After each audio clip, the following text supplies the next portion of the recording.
Shalom, Holy-Gen dimanapun Anda berada. Puji Tuhan, hari ini kita ketemu kembali dalam program The Holy Generation dalam satu tema kecantikan buatan, waspada kemana hasratnya menyeretmu, bersama dengan Dr. Angela Wina. Baik, sebelum kita memulai kelas kita pada hari ini, mari kita akan bersatu di dalam doa. Tuhan, kami mengucap syukur buat kebaikan-Mu, buat kesetiaan-Mu, buat pertolongan-Mu. Bersyukur untuk kesehatan yang Tuhan berikan, bersyukur untuk kesempatan kami boleh belajar dari firman-Mu, belajar banyak hal. Bersyukur Engkau sudah membukakan rema-rema yang daripada-Mu untuk kami belajar tentang kecantikan buatan. Sampai di titik mana kami boleh berbijaksana, kami boleh menata kehidupan kami sedemikian rupa, supaya kami boleh menyenangkan hati-Mu, mencari kehendak-Mu yang sempurna dalam hidup kami. Bersyukur untuk kelas hari ini, Tuhan yang mau kirimkan para pembelajar dari utara, selatan, barat, dan timur, mengurapi Kak Angela Wina yang akan melayani kami semua, mengurapi siaran ini, menjagai siaran ini, menutup bungkus dengan kuasa darah-Mu. Terima kasih Tuhan untuk kesempatan kami boleh belajar bersama-sama. Biar anugerah-Mu menyertai kami. Di dalam nama Yesus kami berdoa, haleluya, amin. Baik, hari ini kita akan diajar oleh seorang pengajar luar biasa, yaitu Dr. Angela Wina. Beliau adalah seorang dokter yang bekerja di sebuah perusahaan dan siap mengajari kita pada part yang ketiga ya. Part yang ketiga dari satu materi, kecantikan buatan, waspada kemana hasratnya menyeretmu. Baik, sebelum kita belajar lebih lanjut, kita akan menyaksikan dulu profil beliau dalam sebuah video berikut ini.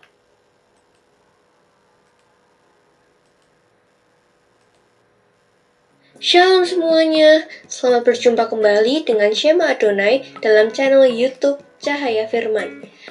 Dan pada kesempatan kali ini kita akan berkenalan dengan pembicara kita, yaitu Ibu Angela Wina Sitorus dari The Holy Generation Team Yayasan Jenius Cara Alkitab. Angela Wina lahir di Medan, Sumatera Utara pada tanggal 23 Mei 1973 sebagai anak ketujuh dari 8 bersaudara.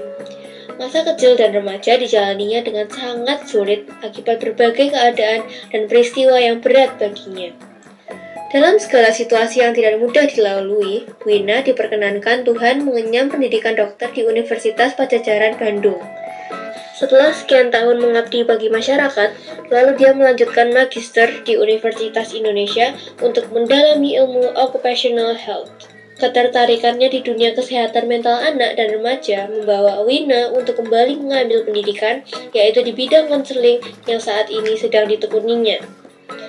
Pekerjaannya sebagai dokter memberi Wina kesempatan bekerja di beberapa pelosok Nusantara seperti desa-desa di Lampung Tengah, yaitu di Wawendula, dan Sorowako, yaitu di Sulawesi Selatan, di Sangatta dan Bontang, Kalimantan Timur, hingga saat ini dia menetap di Jakarta.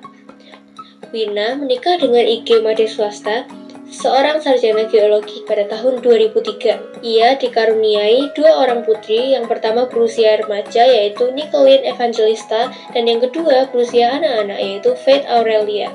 Membesarkan kedua anak ini bagaikan perjuangan tanpa henti bagi Wina, ditambah lagi beberapa sanak keluarganya di usia anak-anak hidup tanpa pengasuhan yang layak. Di latar belakangi semua itu dan mengingat masa kecilnya sendiri yang berlalu tanpa tujuan, membuat hatinya terbeban. Disinilah ketertarikan Wina semakin besar untuk lebih dekat lagi menjangkau anak-anak dan pemuda remaja. Wina menjadi penulis dan pembicara dalam tim The Holy Generation sejak tahun 2022. Pada tanggal 10 September 2022, ia memulai pelayanan perdana bersama The Holy Generation Team dan live di YouTube dan platform media sosial lainnya. Buku-buku yang sudah ditulis bersama The Holy Generation Team adalah sebagai berikut. Yang pertama adalah Laki-laki dan Perempuan sebagai Mahakarya Allah. Yang kedua adalah Yusuf Takut Akan Tuhan. Selanjutnya adalah I Say Yes to Holiness. Yang keempat ada Ben Oni menjadi Benyamin. Dan yang terakhir adalah Bebas dari Adiksi Narkoba. Kerinduan Wina yang terdalam adalah pengenapan Mazmur 127 ayat 4. Seperti anak panah yang siap ditembakkan oleh seorang pahlawan, demikian pula generasi usia muda memiliki potensi besar dan peran penting di masa depan. Di tahap inilah mereka sangat membutuhkan dukungan dan arahan yang benar agar tumbuh menjadi pahlawan-pahlawan masa depan. Baik, demikianlah profil tentang Ibu Angela Wina yang akan bersama-sama di tengah-tengah kita akan mengajar kita ya tentang dunia kecantikan sintetis. Baik, sebelum kita belajar, kita akan main game dulu ya. Gamenya ini berupa lomba. Nah, lombanya yaitu membaca ayat-ayat yang sudah saya pilih tentang bagaimana Salomo, penulis Kidung Agung itu memuji kecantikan kekasihnya dan bagaimana kekasihnya itu juga memuji ketampanan kegagahan daripada Salomo. Ya, masih terkait dengan dunia cantik kecantikan gitu ya, cantik mencantik gitu ya. Baik, nanti kriteria penilaiannya adalah 1, artikulasi, kejelasan kata-kata. 2 adalah intonasi. 3 adalah penekanan kepada kata-kata khusus yang diberi rasa. 4. Frasering atau pemenggalan frase. 5. Dinamika yang terdiri dari keras, lembut, cepat, lambat, tinggi, rendah, cepat, rapat, dan renggang. Baik, Anda ngerti nggak ngerti? Ikut aja lomba ini ya. Pemenangnya adalah dapat senyuman termanis dari saya. Baik, siapa aja yang mau ikut lomba nih? Anda nggak ikut buka kamera nggak apa-apa. Yang penting suara Anda aja terdengar karena ini lombanya adalah lomba membaca indah. Lomba membaca indah ya. Siapa yang mau ikut? Kak Ramona ikut ya. Siap, Bu. Bu Ingrid ikut ya. Siap, Bu. Siapa lagi? Bu Aling ikut ya, Bu Aling. Bu Aling nggak ada jawaban. Pak, siapa nih? Pak Sam ikut ya, Pak Sam? Nggak ada jawaban. Semuanya ibu-ibu, semuanya ibu-ibu. Nggak apa-apa, Pak Sam ikut nggak apa-apa, oke ya. Nah, ayatnya ini akan saya muat di chat Anda. Dengan soal yang sama, silakan urut ya habis Kak Ramona, Bu Ingrid, Pak Sam. Nanti saya pilih ayat itu pemenangnya siapa. Belum tentu setiap ayat pemenangnya sama ya. Oke, saya akan muat ayat pertama. Sebentar, caranya gimana ya ini copy paste-nya. Oh ya, tunggu sebentar. Kidung Agung 2 ayat 2, saya akan muat di kolom chat kita ya. Akan muat di kolom chat kita. Silahkan untuk teman-teman bisa membaca. Kak Ramona dulu, silakan. Kidung Agung 2 ayat 2. Alamatnya nggak usah dibaca ya, yang langsung kalimatnya ya. Dibacakan seperti puisi gitu ya, Bu? Ya, kayak puisi ya, nada indah ya. Oh. Ya. Oke, Bu. Seperti bunga bakung di antara duri-duri, demikianlah manisku di antara gadis-gadis. Ya, silakan Bu Ingrid. Baik, Bu. Seperti bunga bakung di antara duri-duri, demikianlah manisku di antara gadis-gadis. Baik. Silakan Pak Sam.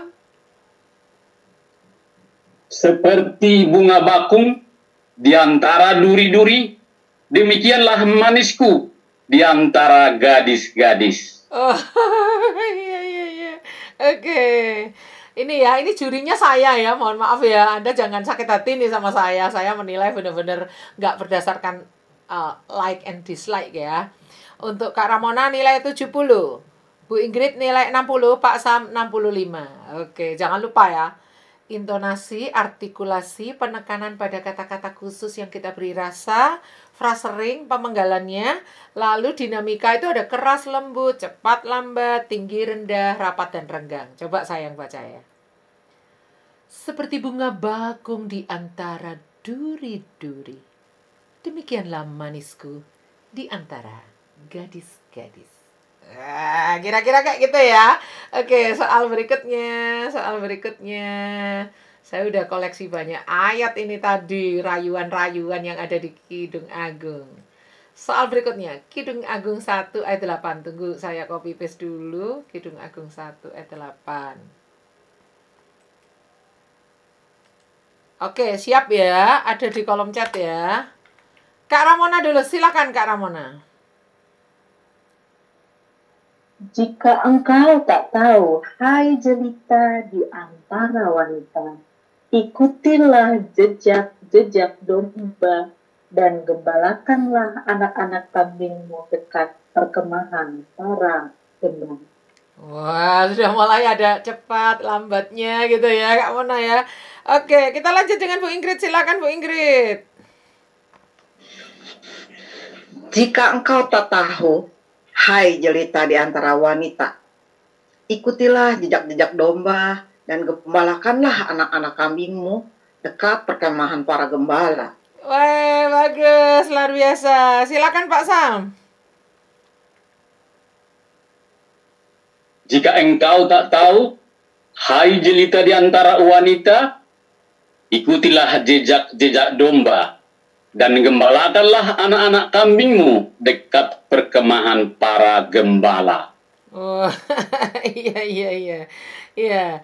Oke, jadi saya penilaian dari saya Kak Ramona 75, Bu Ingrid 65, Pak Sam 60.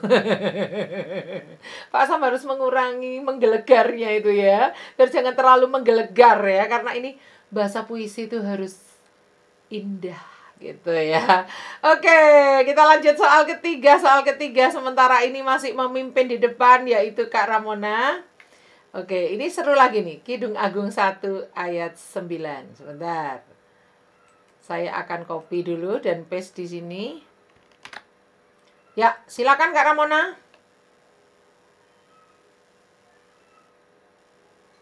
Belum kelihatan, Bu? Kidung Agung 1 Oh, ayat 9, ya.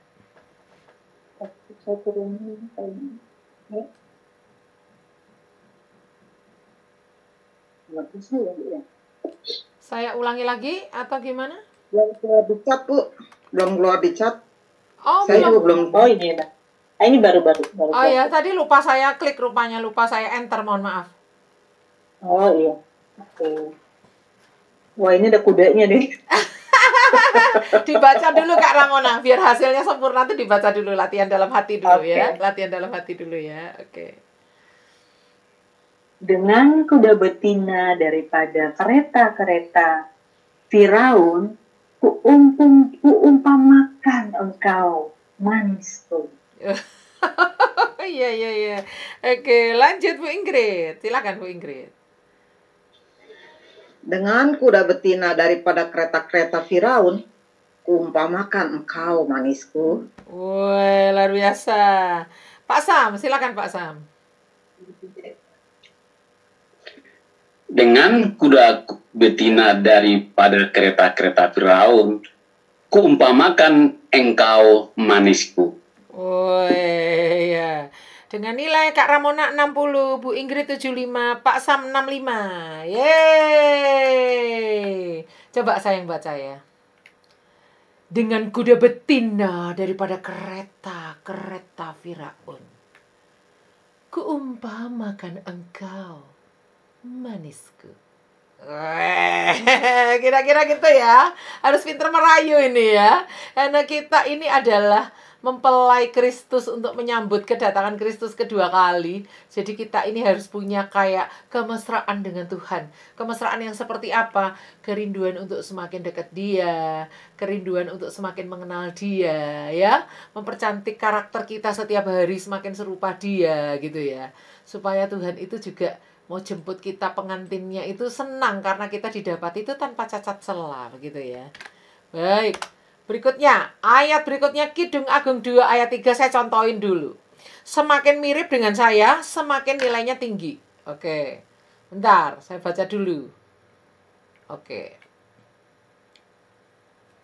Seperti pohon apel di antara pohon-pohon di hutan. Demikianlah kekasihku di antara teruna-teruna. Ya, Kak Ramona dulu silakan.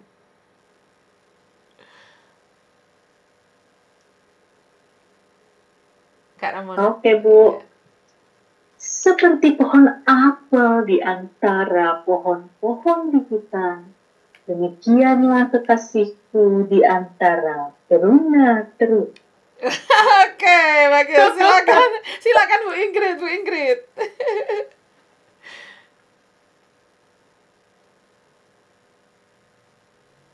Bu Ingrid, silakan Bu Ingrid.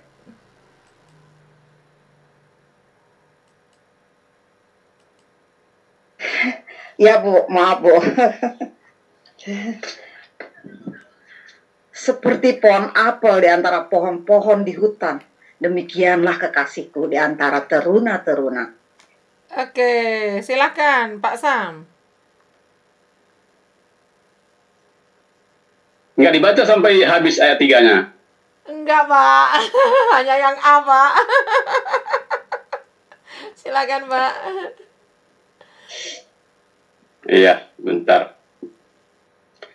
Seperti pohon apel di antara pohon-pohon di hutan, demikianlah kasihku di antara teruna-teruna. Baik. Bentar. Pak Sam dengan nilai Kak Ramona dengan nilai 70, Kak Bu Ingrid dengan nilai 65, Pak Sam dengan nilai 60. Baik. Ini belum saya total ya, saya butuh waktu mentotalnya, nanti saya umumkan di chat selanjutnya, waktu selanjutnya saya serahkan kepada Kak Wina.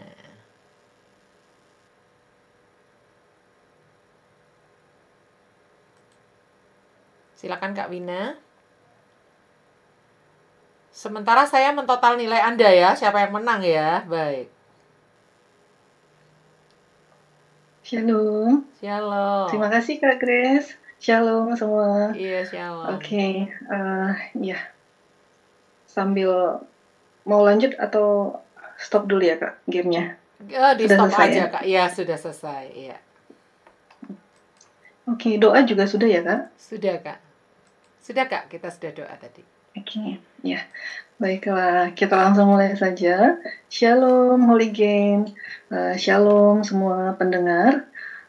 Senang sekali kita bisa jumpa lagi ya di sore hari ini hingga malam hari nanti, di mana kita sudah 3 minggu berturut-turut nih dengan sekarang bertemu.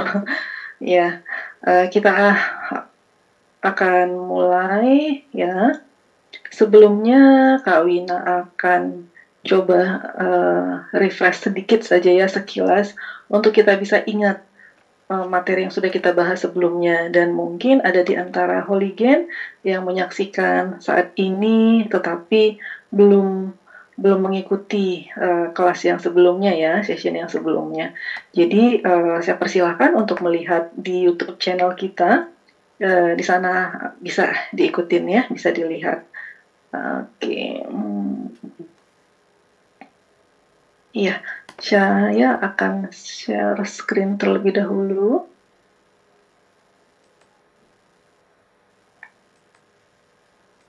Oke.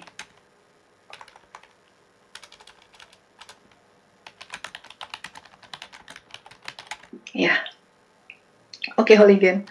Kita sudah masuki session ketiga, session yang terakhir dari topik kita tentang cosmetic surgery addiction ya. Jadi kalau Kak Wina mengajak kita semua untuk melihat sekilas ke belakang, kita sudah belajar tentang apa itu definisi cantik. Ya, di mana definisi cantik itu dulu dan sekarang itu berbeda. Kalau dulu dipengaruhi oleh waktu atau lokasi tertentu, kalau sekarang sudah lebih cenderung didominasi dan digiring oleh media massa ke satu persepsi yang hampir universal.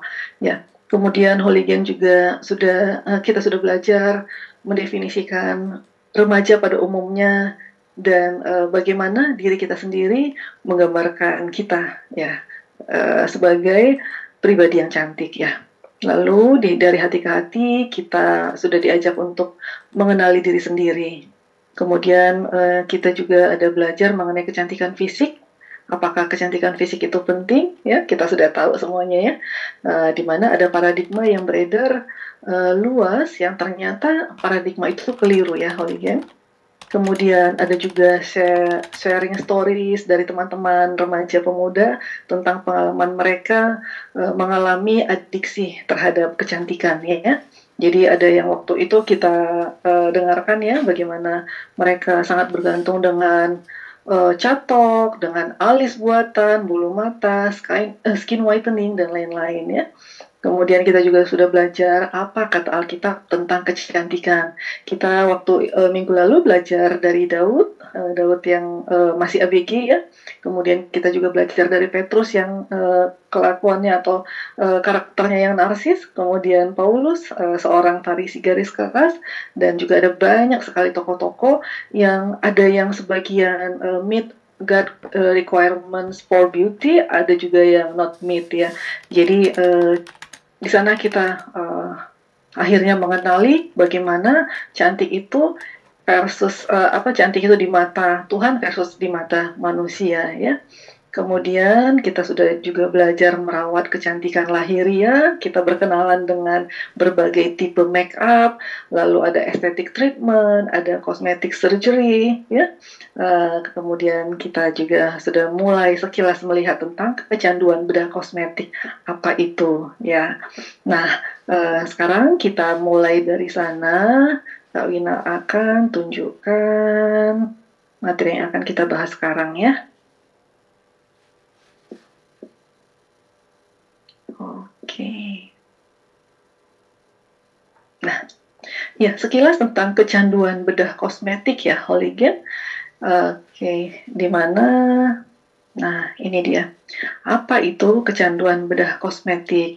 Jadi, ini adalah kondisi di mana seseorang ingin terus mengubah penampilannya. Namun, meskipun sudah diubah sedemikian rupa berulang kali, hasilnya tetap tidak membawa kepuasan pada diri mereka sendiri. Ya, ya apa penyebab dari kondisi ini? Ternyata penyebabnya ada isu psikologis di dalamnya ya. Jadi ada trauma di masa kecil, kemudian ada pengaruh-pengaruh dari lingkungan seperti media sosial.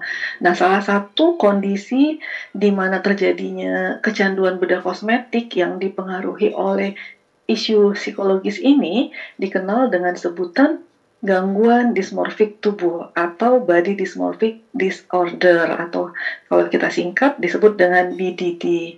Apa itu BDD? BDD itu adalah gangguan mental yang ditandai dengan gejala berupa rasa cemas berlebihan terhadap kelemahan atau kekurangan dari penampilan fisik diri sendiri. Ya, ini banyak terjadi pada usia muda ya, Holigen, khususnya usia 15-30 tahun.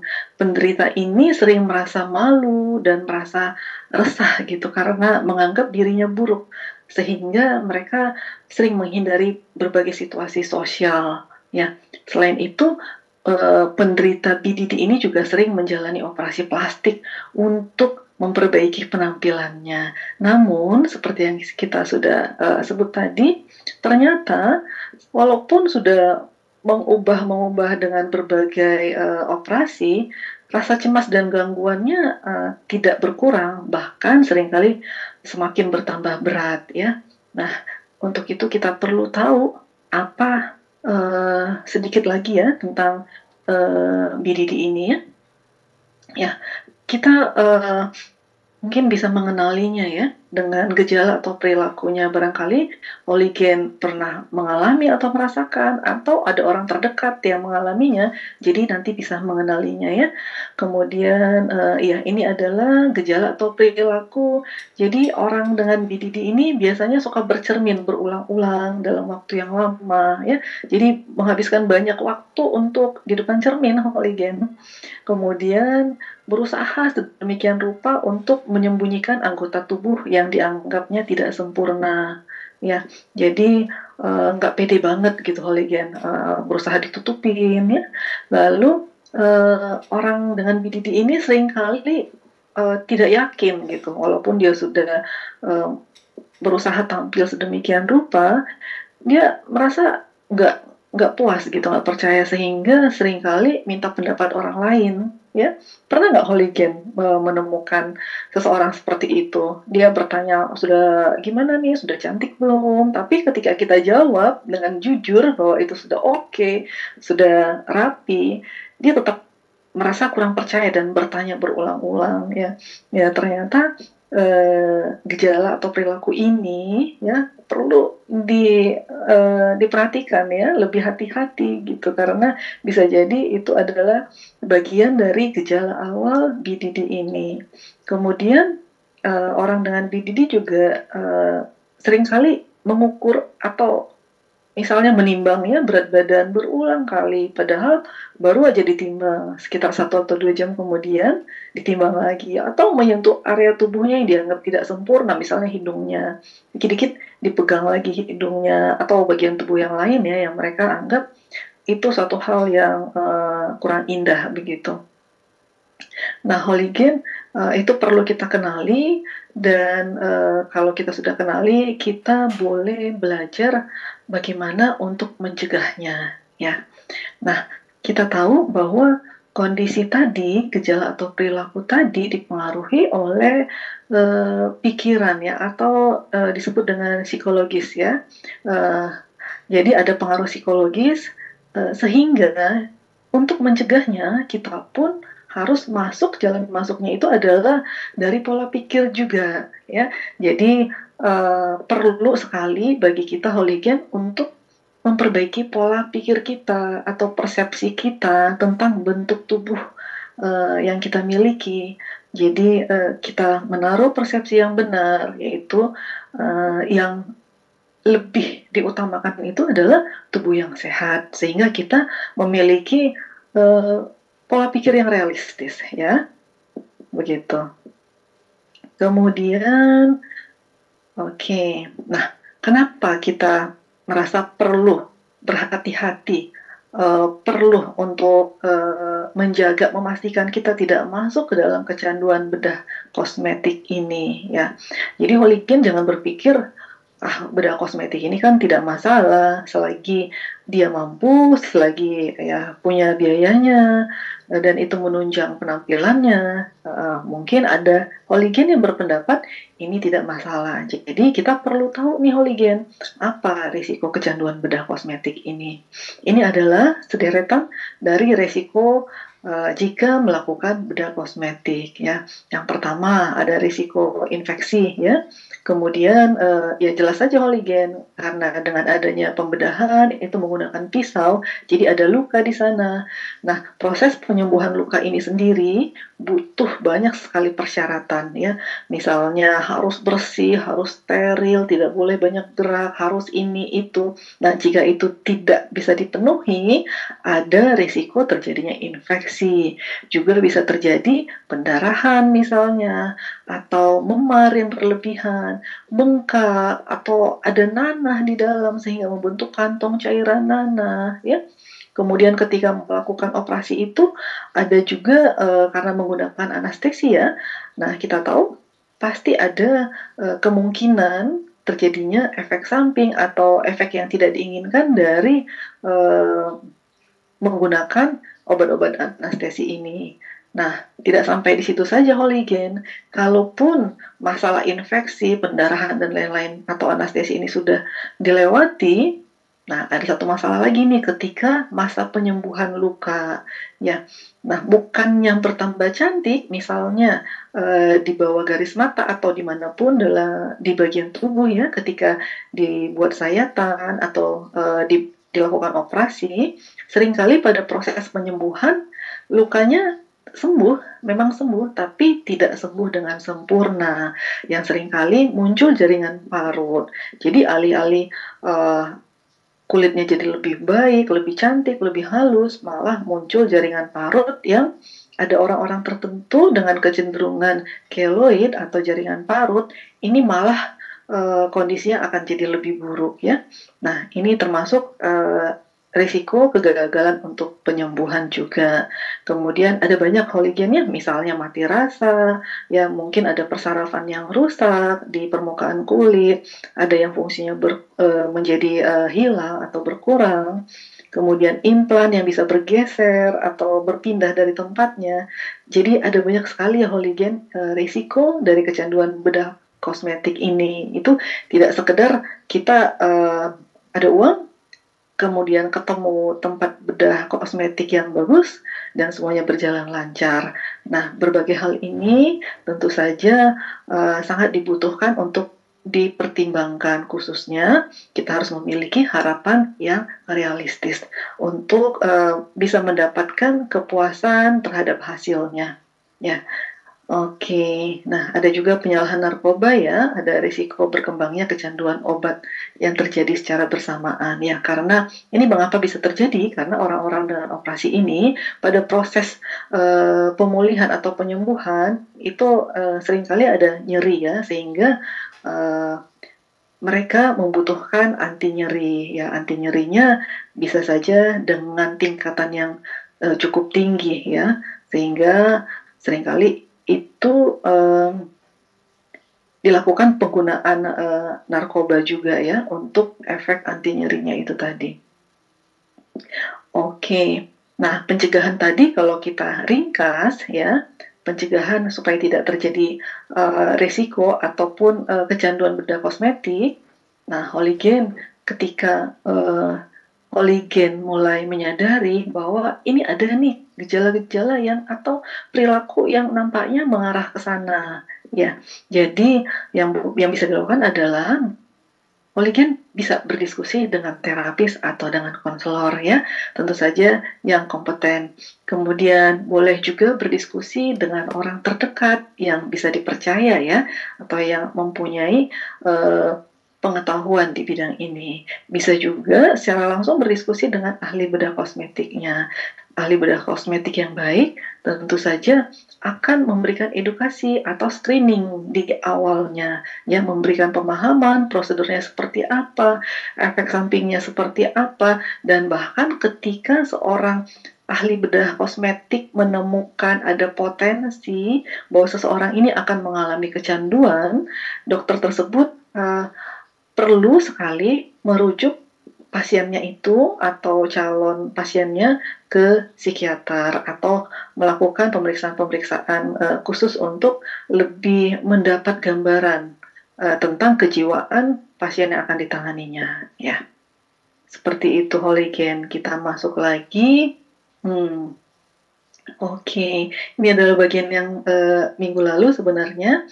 Nah, untuk masuk ke bagian yang baru, ke part 3, ya, kita akan melihat true story, ya. Di minggu lalu Kak Wina sudah menampilkan sekilas, ya, di mana yang kita mau pelajari saat ini adalah seorang superstar, seorang bintang yang luar biasa, prestasinya di dunia hiburan ya, yang bernama Michael Jackson. Ya, mudah-mudahan Holigen masih mengenal ya tokoh ini ya. Kita belajar bahwa bagaimana Michael Jackson ini melakukan operasi plastik dan yang kemudian berlanjut menjadi kecanduan operasi plastik, di mana akhirnya mengalami kerusakan di wajahnya ya. Kita lihat satu persatu Holigen. Nah, ini ini kita bisa lihat ya, ini adalah Michael Jackson di tahun 1977. Waktu itu dia berusia 19 tahun nih Holigen ya. Jadi Michael Jackson ini adalah seorang bintang, seorang penyanyi dari nama grup penyanyinya yaitu Jackson 5 ya. Mereka adalah penyanyi dengan 5 orang anggota keluarga Jackson ya. Nah, di sini Michael Jackson digambarkan sebagai seorang remaja yang sangat rendah diri ya. Dia malu dengan kondisinya, dengan rambutnya, dengan wajahnya yang berjerawat ya. Jadi dia sebutkan bahwa dia merasa sangat sengsara dengan wajahnya, dengan penampilannya ya. Dia sangat tertekan dengan hidungnya. Mungkin Holigen bisa lihat ya tampilannya ini ya. Ya, dan dia bercita-cita untuk mengubah itu ya. Nah, kemudian ini di tahun 79, sekitar 2 tahun kemudian, Michael Jackson sudah muncul dengan penampilannya yang baru. Kalian bisa lihat nggak apa yang berbeda di sini?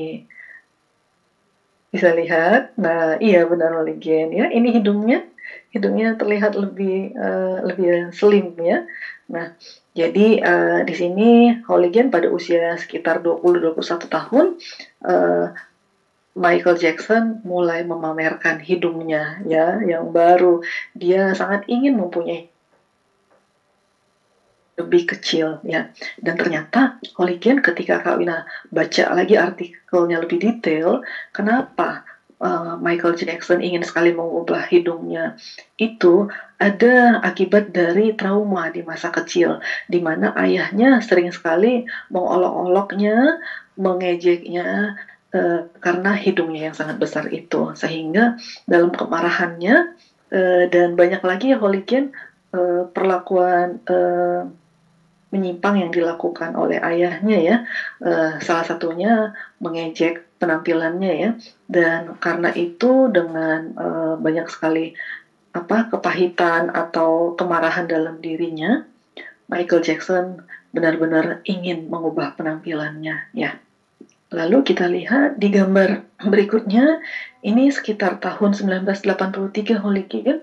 Jadi dia sudah berusia, sudah cukup dewasa ya, usia 25 tahun. Di mana Michael sedang mempromosikan albumnya yang terlaris ya. Dia mulai menyingkirkan rambutnya ya, sudah mulai berubah ya. Tampilannya, hidungnya mulai bertambah tipis nih Oligen ya. Dan ya dicatat bahwa pipinya sudah menggunakan implan ya di pipinya, dan pada saat itu Michael sangat menyukai hasil ini ya, hasil permak yang dilakukan oleh dokter bedahnya ini ya, dan dia juga mulai mengangkat kelopak matanya, ada banyak yang dia ubah dari penampilannya ya. Kemudian nah kita lihat lagi nih yang berikutnya, Oligen bisa lihatkah bagaimana perubahannya ini dari tahun 83 ke tahun 91 ya, saat itu dia sudah berusia 33 tahun Oligen ya, dimana ini sangat-sangat drastis perubahannya, hidungnya semakin lancip, kemudian rahangnya juga berubah, dia gunakan hidung palsu ya katanya di sini ya, kemudian dia mulai membentuk dagunya ya dengan menggunakan implan, sehingga ada yang lebih dia tonjolkan ya untuk wajahnya yang menurut dia agar lebih cantik ya. Oligen juga bisa melihat di sini bagaimana rambutnya juga sudah berubah. Nampaknya dia melakukan perubahan secara besar-besaran ya Oligen, dan ini didapatkan melalui berbagai operasi yang berulang kali dia lakukan Oligen ya, rambutnya. Dan Oligen juga bisa lihat kalau warna kulitnya tadinya gelap, sekarang sudah tampak sangat cerah ya, dan dia mengklaim ini adalah akibat dari kondisi kulit atau sebuah penyakit yang dinamakan vitiligo Oligen. Seperti itu ya, kita lihat lagi dari waktu ke waktu. Nah ini kita bisa lihat di tahun 95 ketika usianya di 37 tahun. Nah, tampilannya seperti ini Oligen. Oligen suka nggak dengan tampilannya seperti ini? Aduh, kalau Kak Wina jujur ya, rasanya serem ya. Kalau saya secara pribadi ya, karena ini sudah banyak sekali perubahan Oligen, jadi sudah tidak natural kelihatannya kalau menurut saya ya. Jadi dia sudah tampak sangat pucat ya, karena dia menggunakan banyak sekali obat-obatan ya, dan dia menggunakan wig ya. Oke, nah seperti ini Oligen tampilannya dari waktu ke waktu ya. Nah, kemudian ini ya, yang tahun 2022 ini, saat itu Michael berusia 44 tahun ya, jadi sudah semakin dewasa. Namun dengan bertambahnya umur, nampaknya kecanduan Michael terhadap operasi plastik belum juga berada pada titik dia merasa puas, dia merasa cukup ya, dan dia lagi dan lagi melakukan perubahan-perubahan dalam dirinya ya. Nah, kalau kita lihat di sini, Holigen bisa lihat nggak ini ada semacam plester nih di hidungnya Holigen. Nah, dikatakan ini adalah akibat kegagalan dari operasi hidungnya, di mana hidungnya telah mengalami kerusakan dan nggak bisa dibenerin lagi Holigen. Ya, jadi di sini di hidungnya ini dipasang cangkok implan gitu. Nah, karena ada kerusakan struktur hidungnya, implannya itu keluar sedikit demi sedikit dari celah di hidungnya ini sehingga Michael menutup ya memberikan semacam plester gitu agar hidungnya tidak mengeluarkan cairan ya. Nah, ini di tahun 2003 yaitu di usianya ya sekitar 45 tahun. Lihat nih, berubah lagi Holigen ya. Ini, aduh rahangnya, hidungnya, ya matanya jadi lebih lebar, alisnya, rambut, semuanya Holigen. Jadi, seperti itulah ya, Holigen tidak ada rasa puas dan akan merasa kurang dan kurang terus. Kemudian, nah yang ini adalah di tahun 2009 di mana Michael sudah berusia 50 tahun ya. Ini adalah kondisi terakhirnya Michael ya, karena tidak lama setelah itu Michael Jackson ditemukan meninggal dunia ya, karena diduga atau dianggap mengalami serangan jantung akibat menggunakan obat-obatan yang sangat overdosis ya, dan ini berkaitan dengan kondisi yang dia dapatkan akibat operasi plastik yang terus-menerus yang berulang kali sehingga dia mengalami efek samping yang banyak sekali ya Holigen. Nah, pada saat Michael Jackson meninggal pada waktu itu, kalau tidak salah tahun 2009 ini juga ya Holigen, dia tidak dapat ditolong karena dia mengalami banyak sekali masalah kejiwaan ya, masalah psikologis. Dia tidak bisa tidur, dia tetap mengalami tidak percaya diri, dia mengalami kekosongan, ada banyak sekali masalah yang dia alami, dan dia sudah tidak tidur sekian lama sampai obat-obatan yang diberikan sudah tidak mempan untuk membuat dia tidur.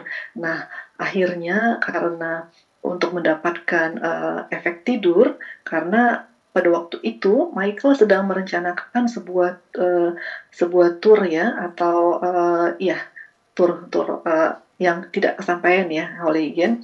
Dia sedang mempersiapkan sebuah tour yang sangat besar dan dia butuh istirahat. Nah, karena tidak bisa istirahat, akhirnya Michael memaksa dokter pribadinya memberikan obat, bertambah lagi dosisnya, lebih lagi dosisnya, sampai dia mengalami overdosis dan mengalami serangan jantung. Nah, Kak Wina juga membaca dari artikelnya bahwa ketika Michael diotopsi ditemukan banyak sekali luka-luka akibat operasi plastik tadi ya. Seperti itu Holigen ya, akibat dari kecanduan operasi plastik tidak main-main ya Holigen, dan sangat pantas untuk kita jaga diri agar tidak jatuh ke kondisi ini.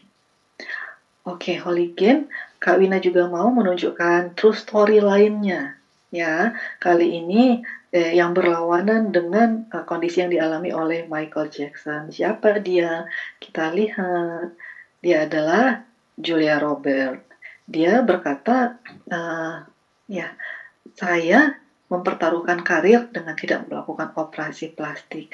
Jadi Julia Roberts ini mengklaim ya bahwa dirinya tidak melakukan operasi plastik ya.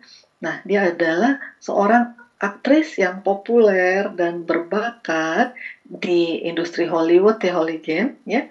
Mungkin Holigen atau kakak pembina masih bisa mengenal ya tokoh ini, di mana banyak sekali film, banyak sekali banyak sekali potensi yang dia miliki ya, sehingga dia menjadi sangat terkenal ya. Aktris cantik ini sangat digemari oleh banyak penggemarnya ya, karena dikatakan dia memiliki senyum yang sangat manis ya. dia juga penampilannya sangat menawan ya. Dan ternyata Hooligan di tengah banyaknya aktris Hollywood lain yang menggunakan operasi plastik untuk menunjang penampilannya, Julia Roberts tidak termasuk di antara mereka ya. Jadi sebenarnya Julia dia bercerita bahwa awalnya dia juga pernah mau mencoba operasi plastik ya. Waktu itu dia mau mencoba yang lebih ringan, yaitu botox ya. Nah, tetapi ketika dia mencoba botox itu, dia merasa sangat terkejut dan merasa ini tidak sesuai yang seperti yang dia pikirkan, dan dia benar-benar kapok ya, dan tidak mau lagi melakukannya untuk seterusnya ya. Jadi pengalaman itu mungkin Hooligan karena dia masih muda ya, barangkali pada saat itu dia ingin mencoba, tetapi ketika dia mengetahui dan menyadari bahwa itu tidak ada gunanya ya, dia mulai membangun percaya dirinya dengan apa yang ada pada dirinya, dan dia tidak terpengaruh dengan godaan untuk operasi plastik ya. Oke. Julia Roberts ini memang percaya ya. Dia katakan dia percaya, dia tidak ngejudge orang-orang yang menggunakan operasi plastik ya, Hooligan. Dia tahu secara keilmuan operasi plastik ini dapat membawa banyak perubahan pada penampilan seseorang ya, dan dia juga tidak menentang operasi plastik ataupun dia tidak membenci orang yang melakukannya. Tapi ini nih Hooligan yang cukup bagus ya dari statementnya atau dari pemikirannya Julia Roberts ini ya. Dia katakan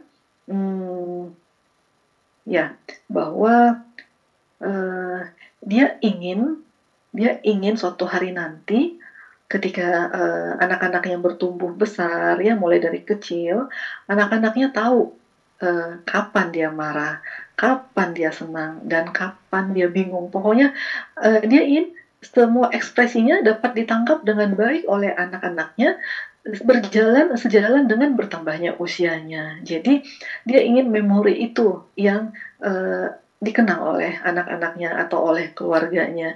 Jadi bukannya memori tentang dia bolak-balik pergi ke ruang operasi bedah plastik, dia mengunjungi bedah plastik, dia tidak mau hal itu yang akan memenuhi memori dari keluarganya ya. Jadi menurut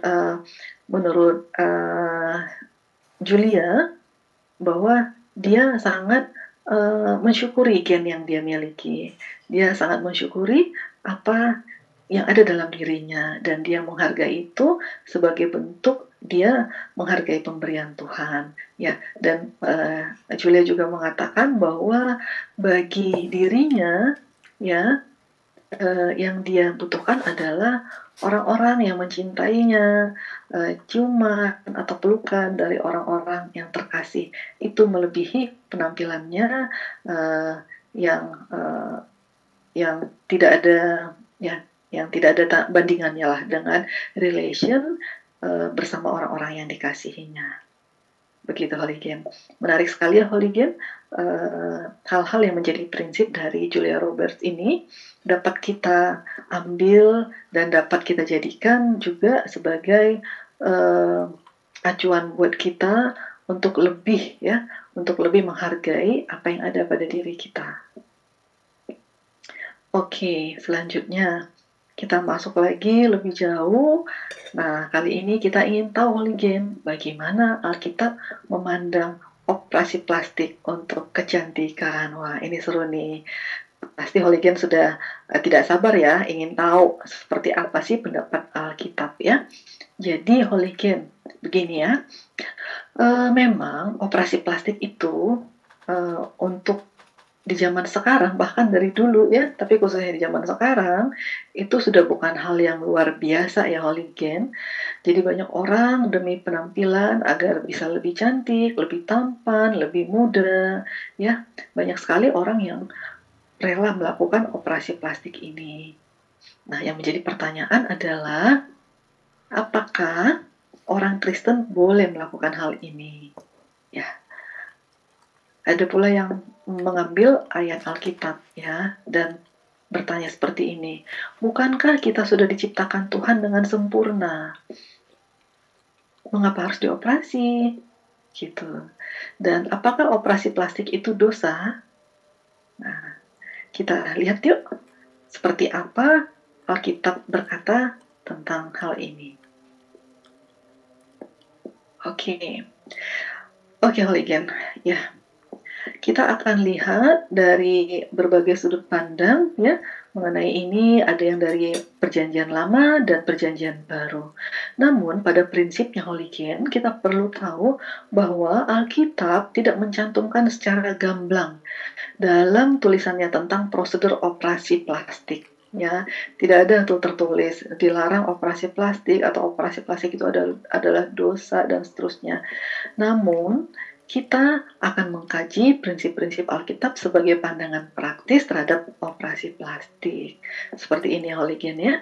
Nah, kalau pandangan dari Perjanjian Lama, ya, kita bisa lihat di Kejadian 1 ayat 26, dituliskan, baiklah kita menjadikan manusia menurut gambar dan rupa kita. Jadi Hooligan, pemahaman ini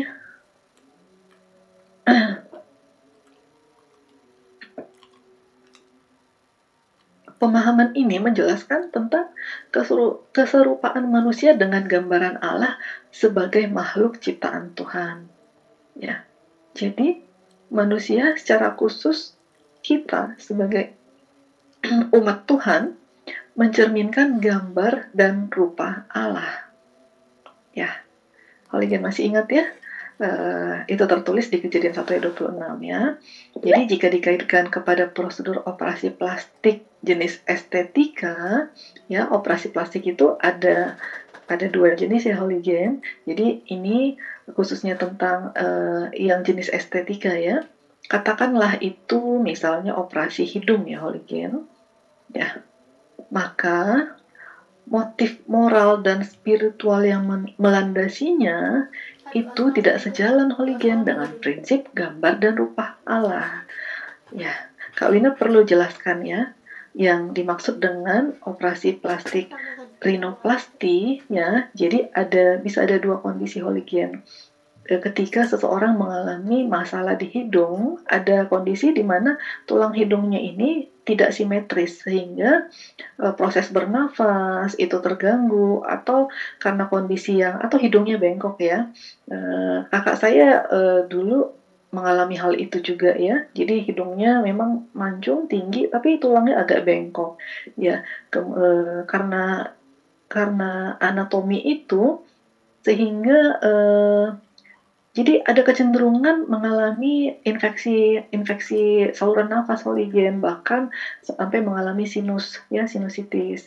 Nah, jadi Hooligan ada kondisi seperti itu di mana bentuk struktur tulangnya atau anatomi tulangnya yang mengalami kelainan sehingga perlu untuk dilakukan rekonstruksi atau perbaikan ya. Nah, tetapi kalau ada kondisi lain di mana hidungnya tidak bermasalah, fungsinya baik, namun pemilik hidung itu menganggap itu kurang indah, kurang mancung, kurang bagus ya, seperti itu. Nah, yang akan kita kaji adalah kondisi tadi di mana operasi dilakukan untuk kebutuhan estetika ya. Jadi kalau dilihat dari prinsip ini ya, maka ini tidak sejalan Hooligan dengan prinsip gambar dan rupa Allah ya. Ya. Jadi akan semakin jelas kalau kita memahami bahwa karya Allah yang disebutkan sebagai sungguh amat baik ini menyangkut kesatuan dari kemanusiaannya itu termasuk hidungnya. Jadi yang dikatakan Tuhan sungguh amat baik ini keseluruhan termasuk hidungnya juga begitu. Ya, jadi tadi Kak Wina juga sudah sebutkan ya, beda dengan situasi di mana ada kelainan atau gangguan kesehatan pada hidungnya, ya. Nah, jadi ketika seseorang yang mengalami prosedur operasi plastik untuk rekonstruksi karena ada kelainan, nah itu justru akan sejalan gitu dengan firman Tuhan juga ya. Kita bisa lihat di Kejadian 2 ayat 7 nih Holy Gen. Ini bisa lihat di slide ya. Dikatakan, ketika itulah Tuhan Allah membentuk manusia itu dari debu tanah dan menghembuskan nafas ke dalam hidungnya. Demikianlah manusia itu menjadi makhluk yang hidup ya. Jadi Holy Gen, ketika Tuhan menciptakan manusia, Tuhan menghembuskan nafas ke dalam hidung manusia. Artinya memang hidung kita itu Tuhan ciptakan fungsinya untuk bernafas begitu. Jadi itu adalah sebuah kesatuan ya Holy Gen ya, karena mempunyai peranan penting untuk berfungsi agar kelangsungan hidup seseorang dapat berjalan dengan baik ya. Jadi kesimpulannya Holy Gen, itu tergantung motifnya apa, tergantung landasan yang mendasarinya apa. Ya, kita tadi sudah lihat dari 2 ayat tadi. Oke, sekarang kita mau lihat pandangan perjanjian baru seperti apa. Nah, kita lihat di Markus 7 ayat 21 sampai 23, dikatakan, apa yang keluar dari seseorang, itulah yang menajiskan. Ya. Nah, ini menarik sekali Holy Gen, ya. Apa yang keluar dari seseorang itu yang menajiskan, sebab dari dalam, dari hati orang timbul segala pikiran jahat, percabulan. Ini lengkapnya ya Holy Gen ya dari ayat tadi ya. Jadi dari dalam itu justru hal-hal yang jelek bisa muncul ya. Oke, misalnya pencurian, pembunuhan, perzinahan, keserakahan, kelicikan hawa nafsu, iri hati, hujat, kesombongan, kebebalan. Semua hal-hal jahat ini timbul dari dalam dan menajiskan semua orang. Ayat ini memberi pemahaman bahwa yang dimaksudkan Tuhan Yesus tentang hal yang najis bukanlah berupa makanan, tetapi berupa niat yang timbul dari dalam hati dan dinyatakan melalui tindakan yang terlihat. Jadi Holy Gen, motif mendasar dalam hati menjadi pola yang diekspresikan pada perbuatan kenajisan tadi. Hal ini bisa berkaitan dengan motif-motif yang mendorong seseorang melakukan suatu tindakan yang menyimpang. Dalam konteks ini adalah operasi plastik estetika. Seseorang yang menginginkan prosedur operasi plastik untuk mengubah tampilan bentuk hidung umumnya didasari oleh niat hati yang tidak tepat Holy Gen. Motif-motif dasarnya merujuk pada kecenderungan seperti diantaranya keserakahan, hawa nafsu, ataupun kesombongan ya. Jadi supaya dipuji ya itu bentuk kesombongan. Itu artinya hal ini berkaitan dengan natur dosa yang mempengaruhi obsesi kita sebagai manusia. Jadi dosa telah mengaburkan pemahaman manusia tentang makna asli tubuhnya. Nah, obsesi terhadap bentuk hidung sesuai dengan tren tertentu ya yang sedang banyak digandrungin orang misalnya ya, itu justru menunjukkan ekspresi sikap rendah diri seseorang. Ini juga menunjukkan hawa nafsu dan idealismenya yang sempit demi mencapai penampilan maksimal yang diidamkannya. Jadi Holy Gen, intinya pemahaman mengenai tubuh yang tidak utuh tidak boleh dirusak dengan motif-motif yang menyimpang. Ya, oke. Nah, kalau kita ringkas di sini, jadi Holy Gen, kesimpulannya yang terpenting adalah bagaimana cara seseorang memandang ya ketika melakukan prosedur operasi, harus dinilai apa yang menjadi bagaimana cara pandangnya, apa yang menjadi motivasi, apa tujuan yang mendasarinya. Jika itu dilakukan untuk mengubah tampilan yang sudah ada sejak awalnya dengan pemikiran agar lebih cantik, lebih sempurna dari pandangan semua orang, hal ini bertentangan dengan prinsip etika Kristen. Karena tujuannya ialah untuk memuaskan hawa nafsu sesaat, sebagai bentuk keserakahan serta berujung pada unsur kesombongan. Ya, jadi Holy Gen sudah jelas ya. Oke. Nah, Holy Gen, hal yang penting dilakukan sebelum membuat keputusan untuk menjalani operasi plastik adalah berkonsultasilah dengan Tuhan. Ya, Alkitab memberitahu kita Holigen bahwa Allah peduli tentang setiap kekhawatiran dan keprihatinan yang kita miliki. Sehingga kita harus membawa masalah kita kepada Tuhan, ya. Mungkin Holigen merasa khawatir tentang tubuhnya, tentang wajahnya, dan lain-lain. Bawa itu pada Tuhan. Nanti melalui hikmat dan bimbingan Roh Kudus dan firman Tuhan, tentunya kita akan diberi kemampuan untuk membuat keputusan yang bisa menyenangkan dan memuliakan Tuhan. Oke, Holigen. Nah, ini di sini kita bisa menyimpulkan bahwa tindakan kita atau tindakan seseorang bicara soal hatinya juga, ya. Jadi hati itu akan direfleksikan melalui tindakan. Ya, jadi yang perlu kita catat Holigen, nih, ingin hidung mancung. Jadi ada kondisi ya seperti ini. Ada seorang yang ingin hidung mancung, ingin wajahnya tetap awet muda, ingin penampilannya tetap cantik, tetap glowing, tidak lecet, dengan tujuan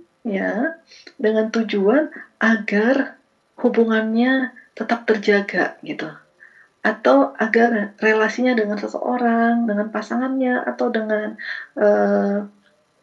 mungkin suami atau istrinya ya tetap terjaga, atau pernikahannya tetap terjaga. Nah, di sini kita bisa lihat Holigen, tindakannya itu mewakili isi hatinya. Seperti itu, ya. Dan ini menunjukkan bahwa keinginan yang dikejar oleh seseorang di poin nomor 1 ini adalah sesuatu hal yang sia-sia ya Holigen, karena ternyata hidung mancung, wajah yang cantik, yang awet muda, penampilan yang baik, itu jelas-jelas tidak dapat menyelamatkan sebuah pernikahan atau sebuah hubungan. Lalu ada juga seseorang yang ingin transplantasi rambut. Ya, mungkin orang ini mengalami kebotakan ya Holigen, atau rambutnya rontok, sehingga dia merasa dia harus melakukan sesuatu agar bisa percaya diri lagi, agar percaya dirinya yang hilang bisa bangkit lagi, gitu. Tidak ada yang salah Holigen dengan memperbaiki penampilan, namun ketika itu dilakukan demi mendapatkan percaya diri, demi menaruh percaya diri di atas rambut yang harus lebat, mungkin harus hitam atau seperti apa ya, itu adalah sebuah kekeliruan ya. Kemudian yang ketiga, ini poinnya, apapun yang kita lakukan untuk membuat penampilan luar kita menjadi lebih sempurna, itu hanyalah bersifat sementara Holigen. Ya, ini adalah semacam poin pentingnya ya, karena poin yang keempat ini adalah hal yang sangat penting. Seiring usia, wajah kita, apakah itu dioperasi, apakah itu tidak dioperasi, nantinya semua akan mengalami penuaan yang ciri-cirinya atau yang tampilannya akan menjadi keriput, kendur, lemah, dan pada akhirnya ketika kita sudah usia lanjut ya, setiap orang pun akan habis masa waktunya untuk hidup di dunia atau meninggal ya. Itu tidak bisa kita pungkiri Holigen. Setiap proses ini akan dialami oleh setiap orang ya. Oke, Holigen. Nah, tadi kita sudah lihat tindakan-tindakan yang mencerminkan hati, ya. Kita sudah belajar banyak nih Holigen. Nah, Kak Wina ingin bertanya, Holigen, tahukah kamu bahwa dari sekian banyak jenis kosmetik, estetik, treatment, atau kosmetik surgery ya, ternyata ada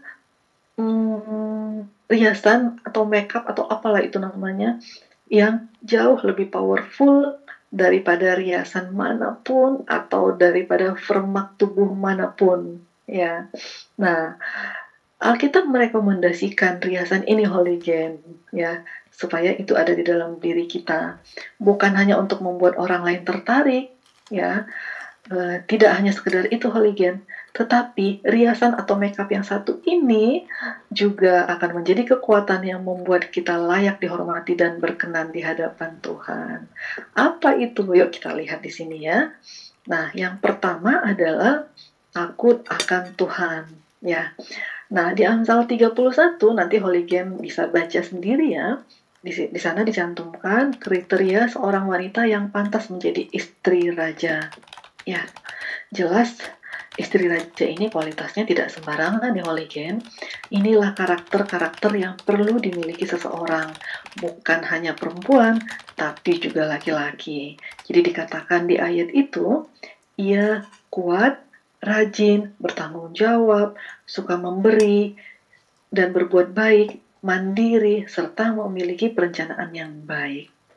Akan tetapi, holigen di atas semua itu, di ayat ini ditutup dengan sebuah ayat tentang hal terpenting. Ya, di Amsal 31 ayat 30-31 dikatakan, kemolekan adalah bohong dan kecantikan adalah sia-sia. Tetapi istri yang takut akan Tuhan dipuji-puji. Berilah kepadanya bagian dari hasil tangannya, biarlah perbuatannya memuji dia di pintu-pintu gerbang. Luar biasa holigen. Holigen bisa dapat ya, takut akan Tuhan. Jadi riasan yang direkomendasikan Alkitab yang pertama adalah takut akan Tuhan. Oke, takut akan Tuhan ini bukan sekedar percaya kepada Tuhan saja, holigen, tapi ada langkah yang lebih jauh dari itu, yaitu memprioritaskan Tuhan di atas segalanya. Bisa juga dengan hidup menyangkal diri dan memikul salib, menaati perintahnya, mengasihi sesama, memiliki hidup yang berbuah, ya, antara lain buah-buah roh, seperti yang ada di Galatia 5 ya holigen, dan juga memiliki hikmat, ya. Mari holigen, tanya pada dirimu, apakah saya seorang yang takut akan Tuhan? Nah, jika belum, tidak apa-apa holigen, belum terlambat. Gunakanlah kesempatan yang ada untuk mempelajari firman Tuhan. Ambil keputusan untuk menjadi orang yang takut akan Tuhan. Bukan hanya menjadi makeup yang terbaik, tapi ini pun merupakan harta karun, sumber kehidupan, sumber berkat bagi kita. Ya. Kemudian, riasan rekomendasi Alkitab yang kedua adalah roh yang lembut dan tentram. Ini kita bisa lihat nanti, holigen bisa lihat di 1 Petrus 3 ayat 4.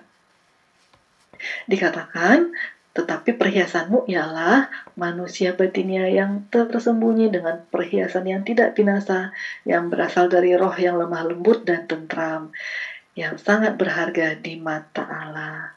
Banyak orang mengira bahwa yang keras itulah yang menang. Ya, siapa yang paling keras, siapa yang paling kuat, itu yang menang. Tapi kenyataannya, holigen, dengerin nih, seringkali justru kelembutanlah yang lebih kuat dan menghasilkan kemenangan. Tuhan Yesus punya tahta yang tidak dimenangkan oleh senjata dan kekerasan, melainkan dengan kasih dan kelembutannya. Tuhan Yesus pernah berkata ya, di Alkitab, belajarlah kepadaku karena aku lemah lembut dan rendah hati, dan jiwamu akan mendapat ketenangan.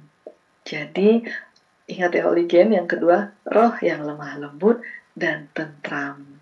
Kalau di tokoh di Alkitab, ya, yang Kak Wina pelajari, Musa digambarkan sebagai orang yang berhati lemah lembut, lebih dari siapapun di dunia ini. Kelemah lembutan Musa ini bukanlah sifat bawaan holigen, ya. Mungkin holigen baca kisah sebelumnya di mana Musa melakukan pembunuhan kepada seorang waktu di Mesir ya, dia membunuh seorang Ibrani, ya. Jadi kita lihat holigen bahwa Musa mengalami transformasi. Musa dibentuk Tuhan menjadi pribadi yang lemah lembut. Ya, Tuhan membentuk Musa dengan caranya sendiri di padang gurun selama 40 tahun. Sehingga dia menjadi seorang pemimpin yang siap dipakai Tuhan untuk membawa umat Israel keluar dari Mesir. Jadi kelemah lembutan ini adalah sebuah proses, itu bukan suatu hal yang terjadi begitu saja dan tidak berhenti begitu saja. Karena Musa pun ketika dia mengalami perubahan karakter, ya dia juga masih bisa jatuh hooligan. Ya, namun kejatuhannya itu disertai dengan langkah-langkah perbaikan, yaitu datang kepada Tuhan. Ya, jadi hooligan hanya orang dewasa rohani yang bisa lemah lembut. Lemah lembut itu bukan berbicara tentang penampilan, bukan tentang sikap seorang yang gemulai begitu ya, tetapi itu tentang sikap hati seseorang. Jadi baik pria maupun wanita perlu mempunyai kelemah lembutan ini, ya. Oke. Yang berikutnya adalah, ini karakter lainnya, ini rendah hati, ya. Oke. Rendah hati ini adalah riasan rekomendasi Alkitab yang ketiga, hooligan. Kak Wina pernah membaca hooligan, mudah-mudahan kenal ya, Marilyn Monroe. Maaf ya, Kak Wina kasih contohnya aktris zaman-zaman dulu ya. Oke, Marilyn Monroe ini mengatakan, a smile is the best makeup anyone can wear. Ya, artinya senyum adalah riasan terbaik seseorang. Itu kata Marilyn Monroe. Namun Alkitab meletakkan standar yang jauh lebih tinggi, hooligan. Secantik-cantiknya dan sehebat-hebatnya seseorang, jika ia menjadi sombong, tentu ia tidak akan disukai. Jadi, kerendahan hati adalah makeup istimewa yang tidak bergantung pada merek produk atau usia pemakainya, hooligan. Ya, apa sih ciri-ciri seorang pribadi yang rendah hati? Nah, di antaranya, dia mau menerima masukan dan tidak marah ketika ditegur. Mudah mengakui kesalahan.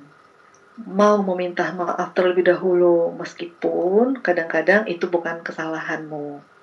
Mau menyapa orang terlebih dahulu, mau berubah menjadi orang yang lebih baik, tidak memandang rendah orang lain, memperlakukan orang lain dengan baik apapun status sosialnya, menyadari bahwa kekuatannya hanya ada di dalam Tuhan.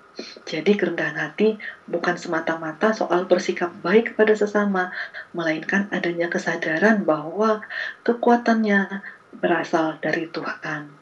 Ia tidak mengambil penghargaan dari setiap hal yang sanggup ia lakukan. Sebaliknya, ia mengakui bahwa di balik semua keberhasilannya ada Tuhan yang bekerja. Dia mengerti bahwa kesanggupannya adalah pekerjaan Allah. Hooligan, mari rendahkan dirimu di hadapan Tuhan ya, dan lihatlah, nanti pada waktunya Tuhan akan meninggikan dirimu. Itu bisa kita lihat di Alkitab, di Yakobus 4 ayat 10. Lalu riasan rekomendasi berikutnya adalah rajin. Oke. Rajin ini bisa kita lihat di Amsal 31 ayat 27 ya. Bayangkan, hooligan, ketika suatu hari hooligan bertemu dengan seseorang yang very good looking, ya. Baik itu wanita, bagi hooligan pria, laki-laki, ataupun baik itu ketika melihat seorang laki-laki bagi hooligan wanita, ya. Nah, dengan penampilan yang sangat menarik itu, mungkin kamu tertarik atau jatuh cinta pada pandangan pertama. Namun setelah mengenal orang tersebut lebih dekat, terungkap bahwa orang ini pemalas, yang nggak mau bekerja, atau kerjaannya nggak membuahkan hasil karena kemalasannya. Nah, hooligan, kalau bertemu dengan orang seperti ini, apakah hooligan tetap jatuh cinta? Apakah tetap mengidolakannya? Ya, hooligan dengan menggunakan the power of makeup, apakah itu foundation, concealer, bedak, eyeshadow, dan lain-lain, kita mungkin dapat memikat mata orang lain. Tetapi kalau kita tidak rajin alias pemalas, kecantikan lahiriah pun akan luntur seketika. Ya, ya Holigen, mari kita bertumbuh menjadi pribadi yang rajin ya, karena itu adalah riasan berharga yang membuat kita dihormati oleh orang lain. Ya. Oke, itu tadi adalah 4 rekomendasi riasan dari Alkitab. Kita akan lihat, Kak Wina akan mengajak Holigen masuk ke dari hati ke hati. Holigen, ajak teman sekelompokmu, ajak dirimu untuk merenungkan hal ini. Ketika kita sudah belajar banyak, tanyakan pada dirimu, apakah aku terobsesi dengan penampilanku? Apakah aku tidak suka dengan tubuhku? Jika ya, mengapa? Kemudian tanyakan lagi pada dirimu, apakah aku harus mengubah penampilanku? Renungkan hal itu, Holigen, dan diskusikan bersama teman sekelompok dan kakak pembina ya. Oke. Ya, Holigen, masih tetap merenungkannya bersama kakak pembina dan teman sekelompok.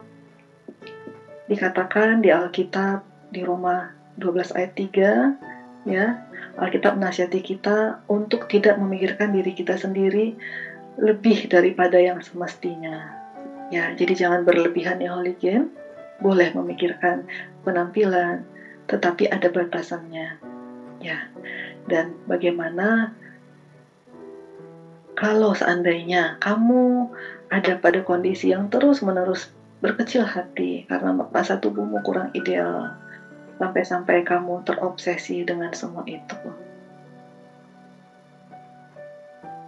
Mari renungkan semuanya, Holigen. Oke, selanjutnya kita akan melihat langkah praktisnya. Ketika kita sudah merenungkan, mempelajari, kita ingin tahu apa yang harus dilakukan. Nah, untuk itu, Kak Wina mengajak kita untuk masuk ke sebuah kuis, ya, kuisnya seperti ini ya. Oke, apakah aku sudah terobsesi? Ini adalah pertanyaan-pertanyaan yang Holigen bisa tanyakan pada diri sendiri, ya. Nah, Holigen bisa menulisnya sendiri atau bersama kelompok, ya, ada pertanyaan-pertanyaannya, sehingga nanti Holigen bisa menemukan, bisa mengenali dirimu, apakah dirimu terobsesi, ya. Oke, ini adalah suatu hal yang bisa dilakukan dan nanti bisa didiskusikan bersama kelompok ataupun mungkin bisa bersama dengan orang tua ya. Oke. Baiklah, ya, ini akan Kak Wina lewatkan. Lalu setelah mengisi dan dari isian tersebut nanti bisa dibahas bersama kelompok dan Holigen bisa menemukan dirimu seperti apa, bisa mengenali dirimu seperti apa. Ya, nah ini adalah tips yang bisa kita ambil. Jangan berkecil hati, Holigen, jika kamu mendapati dirimu ternyata masih terobsesi. Dirimu mungkin sudah tidak terobsesi, ya. Apapun itu,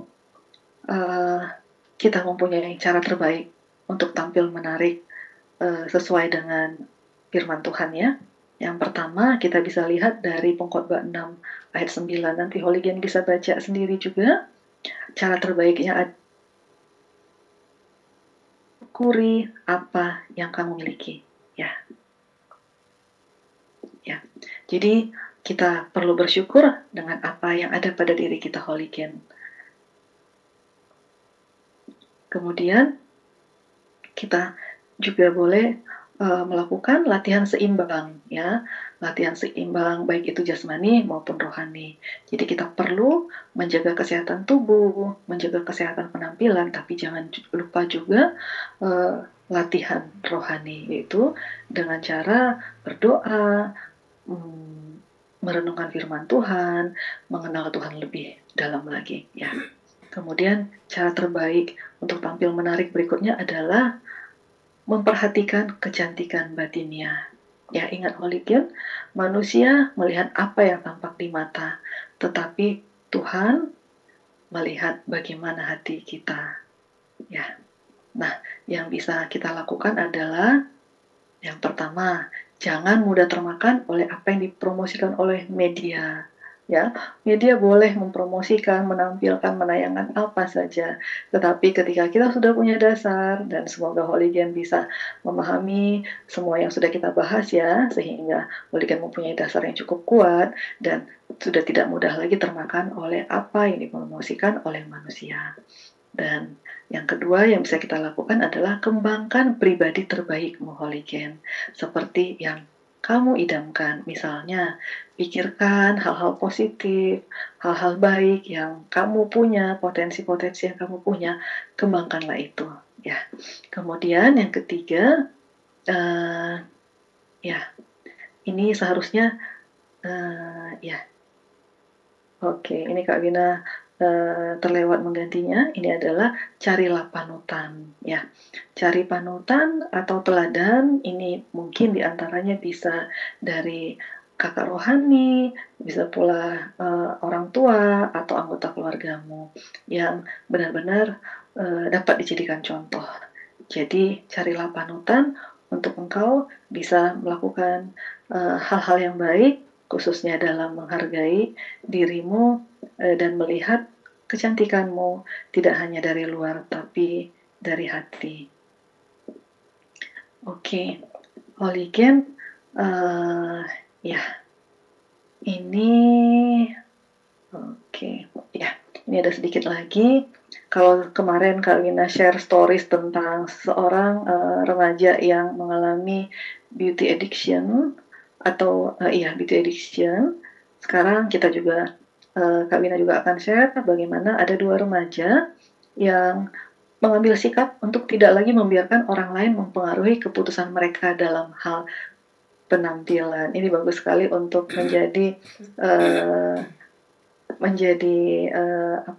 pemahaman buat kita ya, Holigen. Ya, ini ada seorang anak laki-laki, dia cerita seperti ini.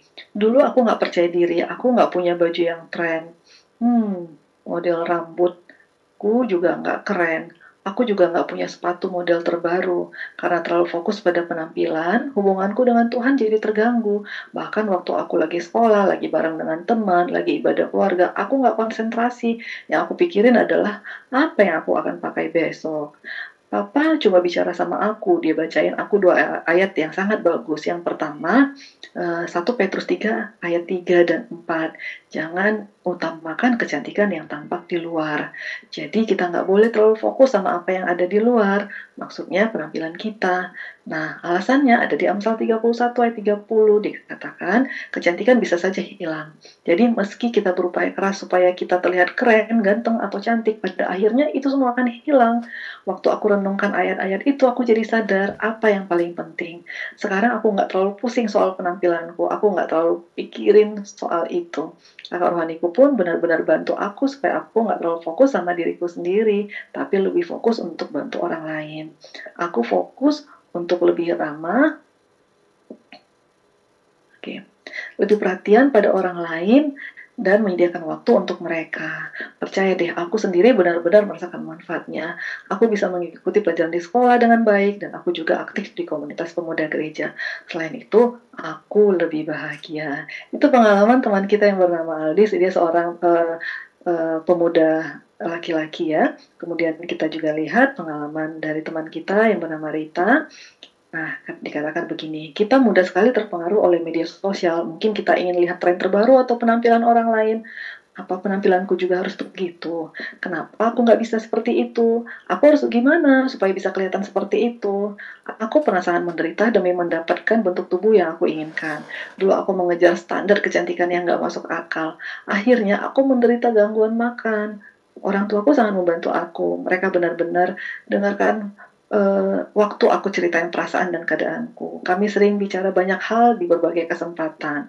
Pas ibadah keluarga, waktu di perjalanan, lagi santai, atau waktu kami lagi duduk di sofa sambil nonton TV.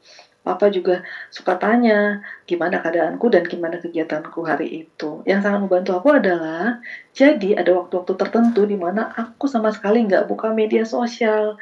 Waktunya aku pakai untuk Tuhan. Aku unfollow, aku berhenti ikuti model dan influencer di media sosial yang bikin aku khawatir soal penampilanku. Sebaliknya, aku pelajari tokoh-tokoh Alkitab seperti Abigail, Sarah, Ruth. Itu mendorongku untuk ingin jadi seperti mereka, bukannya seperti orang-orang di media sosial. Para wanita di Alkitab itu cantik di mata Tuhan karena mereka punya sifat-sifat yang bagus. Mereka memperlakukan orang lain dengan baik dan mereka melayani Tuhan dengan setia. Aku selalu mengawali di hariku dengan berdoa. Itu bantu aku untuk benar-benar mengandalkan Tuhan dan doaku jadi lebih bermakna. Sekarang aku bahagia karena aku bisa membantu orang-orang mengenal Tuhan dan aku tahu itu membuat Tuhan senang. Wow, seru sekali Holy Game, pengalaman yang bisa dibagikan oleh dua orang pemuda remaja yang ternyata itu kecantikan yang sesungguhnya. Nah, kita pun Holy Game diajak untuk masuk dalam level ini, level yang semakin memahami tentang kecantikan yang sesungguhnya, dan kita bisa menjadi saksi buat orang-orang di sekitar kita. Oke. Kak Wina akan masuk ke quotes ya. Kita sudah hampir sampai di akhir pembicaraan kita ya. Ini adalah pernyataan yang tadi Kak Wina dapatkan ya. Ini baru dapat dari tadi sore atau siang tadi ya. Ketika mempelajari banyak hal tentang kecantikan yang bersifat fana, yang bersifat kekal, Kak Wina mendapati bahwa Tuhan berbicara kepada kita Holy Gen seperti ini. Kalau aku berkenan kepadamu, itu bukan karena keelokan paras dan postur tubuhmu, juga bukan karena kecerdasan dan pencapaian prestasimu. Itu bukan karena keterampilanmu dalam berinovasi, juga bukan karena indah suaramu saat memuji. Kalau aku berkenan padamu, itu karena aku melihat hatimu, yang mencintai Tuhan, yang kesukaannya menyenangkan hati Tuhan. Itu yang membuatmu sungguh cantik di mataku. Itu kata Tuhan Holy Gen kepada kita semua yang ada di sini. Oke. Untuk meresponi semua yang sudah kita pelajari dan meresponi perkataan Tuhan yang kita dengarkan dalam quotes tadi, Kak Wina akan tutup dengan Gita Bergema. Ini adalah sebuah lagu dengan judul Bapa dari Ketinggian Tahtamu. Saya nggak tahu apakah kita bisa nyanyikan dengan iringan Kak Grace ya. Jadi lagu ini menggambarkan bagaimana seseorang yang memahami bahwa yang terpenting adalah apa yang dilihat Tuhan. Ya, Kak Wina sedikit nyanyikan ya Holy Gen ya. Bapa dari ketinggian tahtamu, Kau selidiki setiap kalbu pada semua insan di bumi. Kau yang memuji Bapa, aku sungguh merindukan menjadi anak kesukaan, seperti simfoni yang merdu di hadapanmu. Katakan ini Holy Gen kepada Tuhan.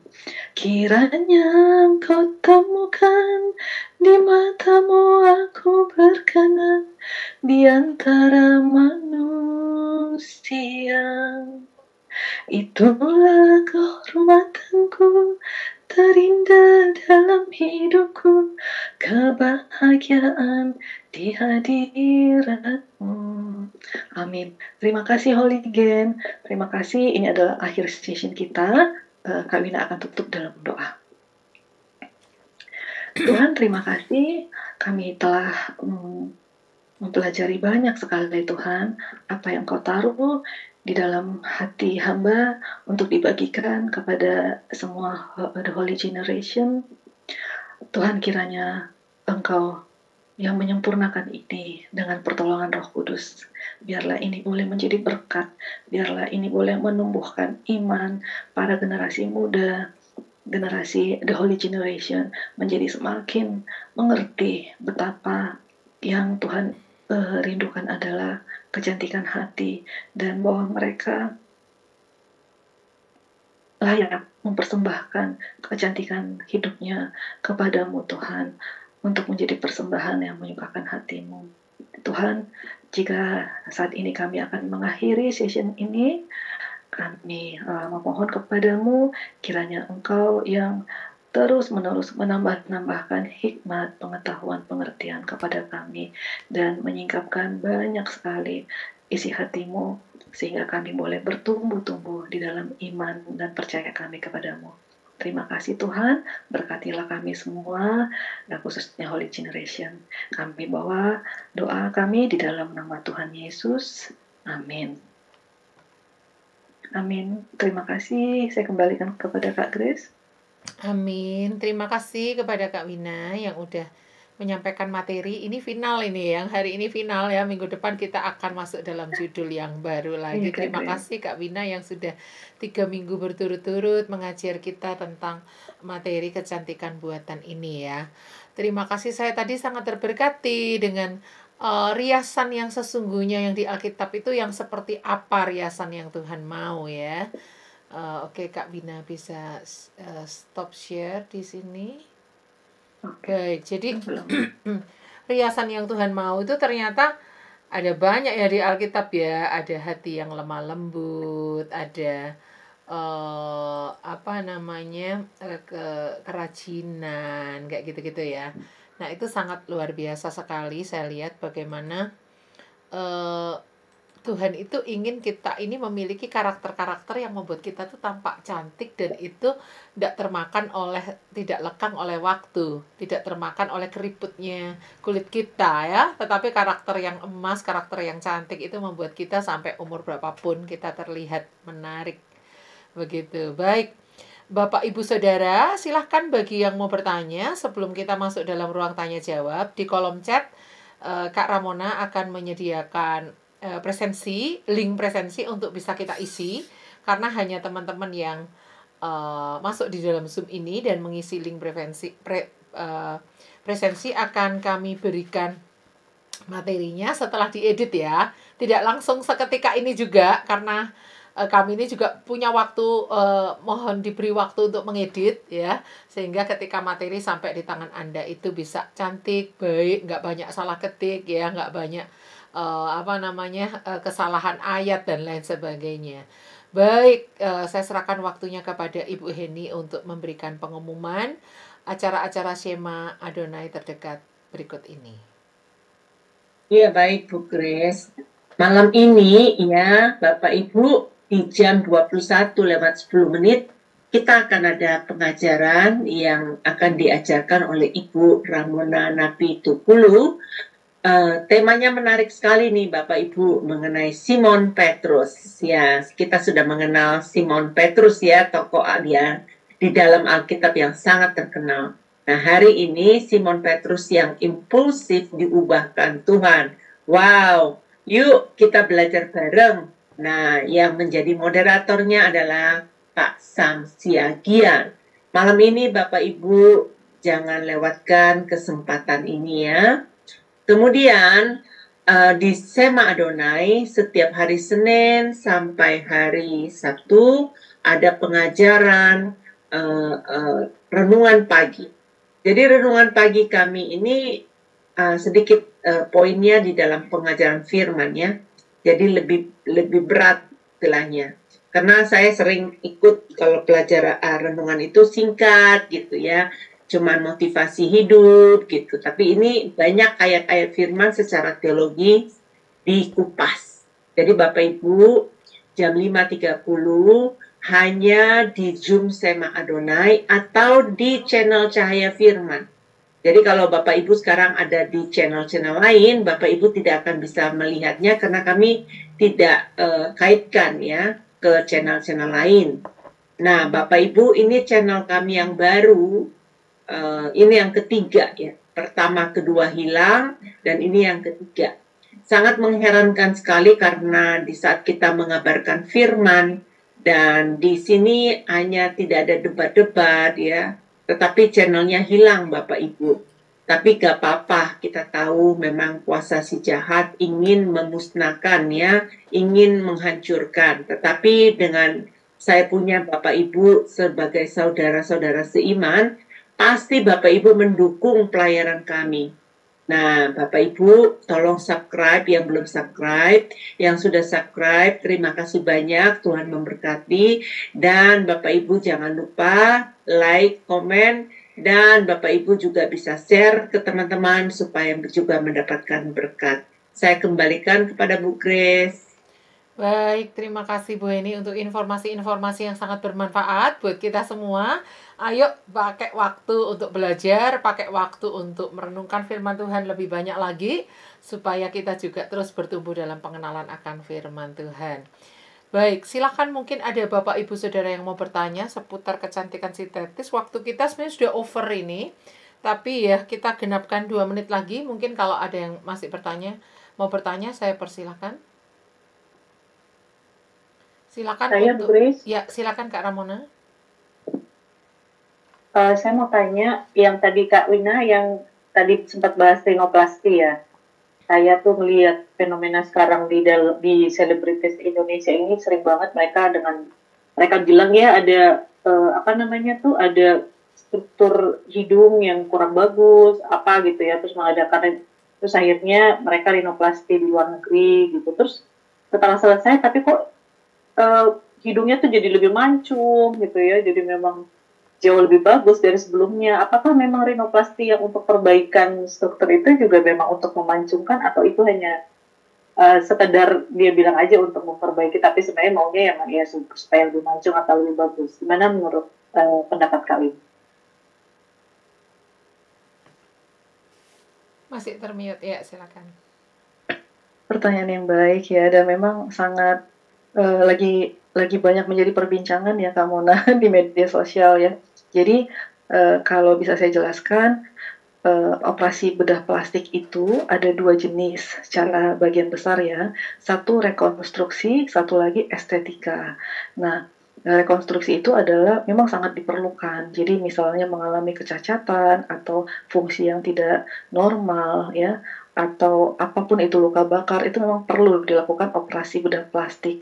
Nah, dalam hal ini yang kita bahas adalah estetika, di mana itu tidak ada masalah fungsi, tetapi memang hanya untuk memperindah, untuk mencapai kesempurnaan yang diharapkan oleh pemiliknya. Jadi kalau yang sering beredar itu yang bilang ini karena ada gangguan di struktur hidung ya. Nah, kalau kita tahu masalahnya itu biasanya ada di septum, di hidung ini ada semacam pembaginya kiri dan kanan ya. Itu harus celahnya sama, harus simetris dan tidak boleh ada sumbatan. Nah, kadang-kadang seperti yang saya jelaskan tadi, saya ceritakan abang saya mengalami bengkok di tulangnya. Nah, itu memang perlu dilakukan operasi rekonstruksi namanya. Jadi itu berbeda dengan operasi pemanjungan hidung, Kak Mona. Tapi kalau kita melihat ada orang katanya ada masalah di hidung gitu ya, tapi pulang-pulang kok jadi mancung gitu. Nah, itu berarti mereka menjalani 2 operasi yang berbeda ya. Jadi setelah operasi rekonstruksi tulang atau anatomi, kemudian dilanjutkan dengan operasi estetika tadi, begitu. Nah, mungkin orang berpikir, sekalian aja, toh misalnya anestesinya kan sama tuh sekaligus ngerjainnya gitu ya, terus ruang operasinya sama, mungkin dengan pertimbangan-pertimbangan tertentu sekaligus melakukan sebuah tindakan, ya itu menjadi keputusan yang diambil oleh orang tersebut. Tapi kita perlu tahu bahwa itu adalah sebuah tindakan yang berbeda. Seharusnya kalau dia hanya operasi memperbaiki struktur, ya hidungnya akan tetap sama. Mungkin ada yang agak berubah sedikit, tapi tidak menjadi lebih mancung, lebih lancip, lebih mungil atau apapun itu ya. Seperti itu Kak Mona. Berarti kayak sekali mendayung 230 terlampau gitu. Gue ada dua ini ya, ada dua tindakan Mungkin seperti berarti ya. itu. Iya, Terima kasih, tapi kita Kak juga Wina. nggak tahu ya apakah betul, kan kita juga nggak ngecek beneran nggak sih dia punya masalah di hidung ya. Jadi bisa aja itu hanya sebagai alasan gitu ya. Oh iya. Begitu Oke, Kak Wina, terima kasih. Ya, sama-sama Kak. Baik, saya mau nanya lagi nih Kak Wina. Dari saya nih pertanyaannya. Bisa nggak orang itu operasi sampai benar-benar wajahnya benar-benar berubah nggak, Bu? Bukan dia lagi gitu, 100% berubah untuk misalnya dia untuk alasan kejahatan, untuk dia mengganti identitas dirinya, dianggap orang yang lama itu mati, dia berubah jadi orang yang baru, terus punya identitas ID card yang baru, terus dia melakukan kejahatan misalnya untuk lari dari hutang-hutang ataukah lari dari kejaran polisi, dianggap dia mati untuk ganti identitas yang kayak di film-film itu. Emang bener tuh Kak Wina bisa dilakukan dan itu nggak ada hukum yang melarang atau gimana gitu? Oh iya ya, kayaknya ini dulu pernah ditanyakan juga ya Kak. Kalau bisanya, saya bisa jawab bisa ya. Kalau bisanya saya bisa jawab bisa. Contohnya tadi Michael Jackson. Itu kalau kita nggak ngikutin dia dari fase ke fase itu, kita pasti akan berpikir dia tuh orang yang berbeda ya. Apalagi kalau memang sengaja dibuat untuk membuat identitas baru gitu ya. Pastinya perubahannya sangat ekstrim, itu sangat bisa Kak, karena tulang pun bisa diperkecil ya, rahang, kemudian atau bisa diperlebar, bentuk hidung, bentuk tengkorak, itu semuanya bisa dilakukan rekonstruksi ya. Jadi itu bisa. Namun kalau mengenai hukum itu saya mohon maaf, saya jujur saya belum mengetahuinya Kak. Iya, seperti itu sih kalau mengenai secara legalnya ya. Tapi nampaknya sih itu seharusnya kalau ada keinginan untuk menghilangkan identitas itu pasti akan bermasalah secara hukum ya. Iya, iya. Begitu. Tapi hukum yang mengatur itu ada di mana, itu yang saya belum temukan. Oh iya, baik. Terima kasih Begitu, Kak Wina. Baik, Bapak Ibu Saudara, terima kasih yang sudah bergabung hari ini bersama-sama dengan kita. Saya percaya pengajaran ini 3 minggu berturut-turut sudah membekali kita secara luar biasa. Kita akan bertemu minggu yang akan datang dalam satu tema yang baru. Untuk itu minta closing statement dan juga doa penutup yang akan dipimpin oleh Dr. Angela Wina. Dipersilakan. Oke, tadi saya sudah doa ya Kak. Oh iya, baik. Harusnya sekarang ya. Aja. Oke, nggak apa-apa. Oke, closing statement. Ya, ini buat Holigen ya. Holigen kita sudah belajar banyak ya tentang kecantikan dari sudut pandang yang berbeda ya. Saya ingin mengajak Holigen untuk mengenali kecantikanmu. Kenalilah itu dengan baik, peliharalah itu, dan rawatlah itu. Dan yang terpenting adalah persembahkanlah kepada seseorang yang berhak mendapatkannya, yaitu penciptamu. Holigen, biarlah kecantikan hati kita, dan ini buat kita semua ya, biarlah kecantikan hati kita terpancar di antara sesama dan tertangkap oleh pandangan mata Tuhan.